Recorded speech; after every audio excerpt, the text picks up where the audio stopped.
मला खरंच आवर्जून आज एक छोटंसं टॉपिकवरती बोलायचं आहे. म्हणजे मी काही जे ऑनलाईन आपण खातो बऱ्याच जण, किंवा काही मेस असतात, किंवा काही सिरियसली एवढं घाण बनवतात ना. म्हणजे घाण म्हणजे म्हणण्यापेक्षा आपण जे घरात छोट्या छोट्या गोष्टी काळजी घेतो, की आपण चपात्या बनवतोय तर कसं आपण इकडं हात तिकडं हात डोक्या केसात लावत नाही. मी खरं सांगते, पण बाहेरच्या मेसमध्ये इतकं छान फॉलो केलं जात नाही, किंवा इतकं व्यवस्थित बघितलं जात नाही.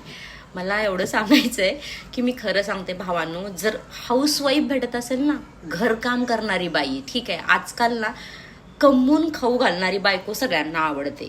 ठीक आहे, दॅट्स ऑल्सो द सिच्युएशननुसार, ठीक आहे, जशी भेटेल तशी. पण जर चांगलं जेवण बनवून 2 टाइम जर एखादी पोरगी तुम्हाला खाऊ घालत असेल ना, मी खरं सांगते हा जॉब ना सगळ्यात टफेस्ट जॉब आहे. कारण तुम्हाला रिअल ऑथेंटिक फूड बाहेर खरंच भेटणार नाहीये.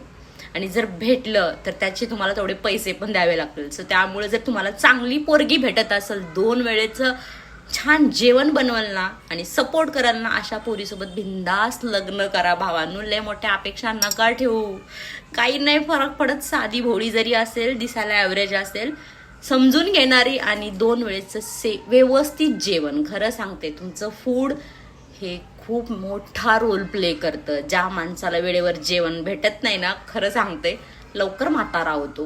खरं सांगते, एक सुगरणीचा गुण म्हणजे काय ना, व्यवस्थित जेवण बनवून आपल्या नवऱ्याची काळजी घेणं.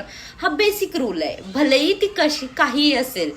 तर मला असं वाटतं हे जो गुण ज्याच्या बायकोच्या हातात असेल ना, तर तो माणूस ऑलरेडी रिच आहे भाई.